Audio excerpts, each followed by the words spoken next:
Hey, je la refais parce que le chat était encore fait des siennes. Mais je disais donc qu'en fait j'ai essayé de faire. Alors faire un zoom, ça va être encore une épopée magnifique. Ah non, ça y est, on y arrive. Donc en fait, voilà, je t'explique la chose.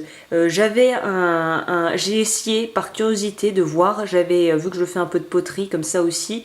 J'ai voulu essayer de voir si je pouvais pas faire une bague. En fait, je suis partie de ça et j'ai essayé et j'ai laissé sécher. Donc et je me suis dit tiens, pourquoi pas essayer de faire un modèle pour pouvoir commencer à se tenter à utiliser le processus donc de fonte à la terre de Delft qui est différent de la fonte à la cire perdue, même si le principe reste quand même dans les grandes lignes sensiblement le même. Les principes, donc oui, les mêmes.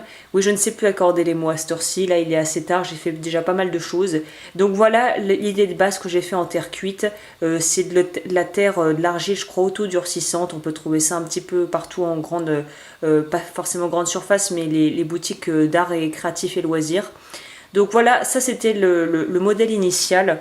J'ai essayé là, donc en direct live tout à l'heure, parce que là, vu que je prends la vidéo enfin, donc voilà à quoi ressemblait le moule. Donc voilà à quoi ressemble le procédé. Donc normalement, on peut utiliser cette partie-là qui est faite à cet effet pour en faisant donc un trou pour pouvoir mettre le métal qui est en fusion. Sauf que vu que c'était un pendentif et que j'avais pas forcément besoin d'avoir vraiment deux faces identiques comme j'aurais pu avoir besoin pour une bague, il s'avère que j'ai utilisé juste le moule, mais que j'ai fait un arrondi, que je me suis débrouillée pour avoir à mettre le métal dans ce sens-là, ce qui a permis d'avoir quelque chose d'assez propre au niveau du rendu. C'est la première fois que je fais ça avec donc en utilisant une pièce en poterie comme modèle. D'habitude, on utilise plutôt soit des formes organiques qu'on trouve dans la nature, comme des pierres ou des écorces d'arbres, ou sinon qu'on fait en utilisant de la cire, la fameuse cire dure qui va permettre d'être utilisée aussi pour la fonte à la cire perdue notamment.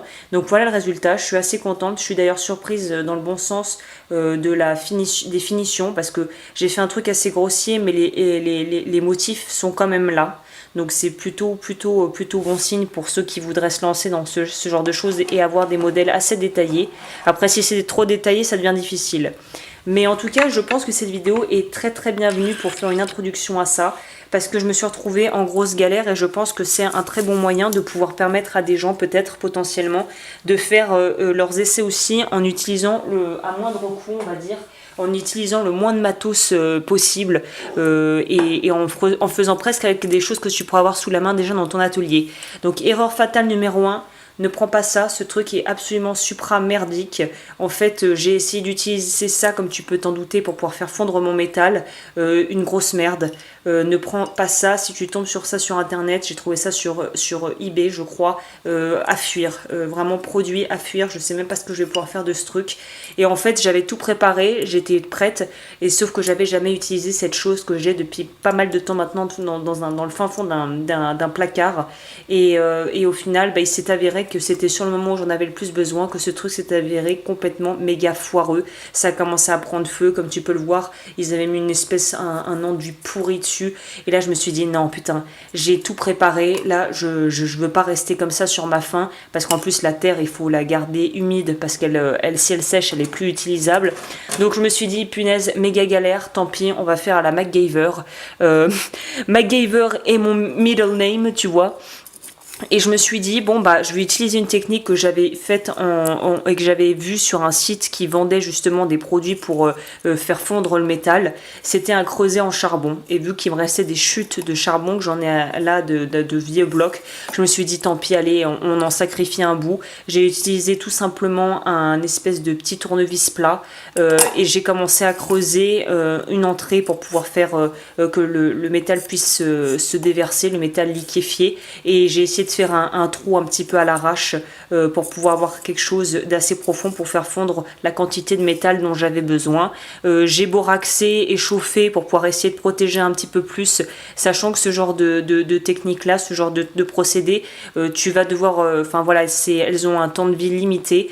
Pour essayer d'agrandir le temps de vie, tu pourrais mettre un morceau de laiton ou de cuivre que tu mets autour pour essayer de le garder en place malgré la chaleur, parce que ce qui va se passer, c'est qu'au fur et à mesure ça va finir par craquer et par se péter. Mais ça m'a sauvé la vie parce que c'est grâce à ça que j'ai pu faire mon moulage, sinon j'aurais pas pu. Donc la technique que j'ai faite, c'est que j'ai pris une clé à molette, j'ai chauffé mon métal tranquillement. Quand le métal commençait à être en fusion, d'une main j'ai pris bien fermement avec ma clé à molette, je crois que j'utilise un mauvais terme, c'est bon, une pince, tu vois, voilà, une pince comme ça, j'ai tenu fermement et ensuite j'ai transvasé mon truc. C'est pas la méthode la plus safe du monde, mais si tu es en galère ou si tu veux commencer sans avoir à dépenser un sou, il te suffit d'avoir un bloc de charbon et de pouvoir le creuser et ça te permettra de faire le travail. Donc voilà.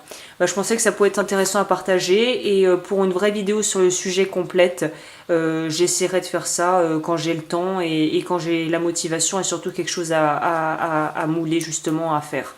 Donc écoute, j'espère que cette petite vidéo aura pu être utile et je te dis à la prochaine.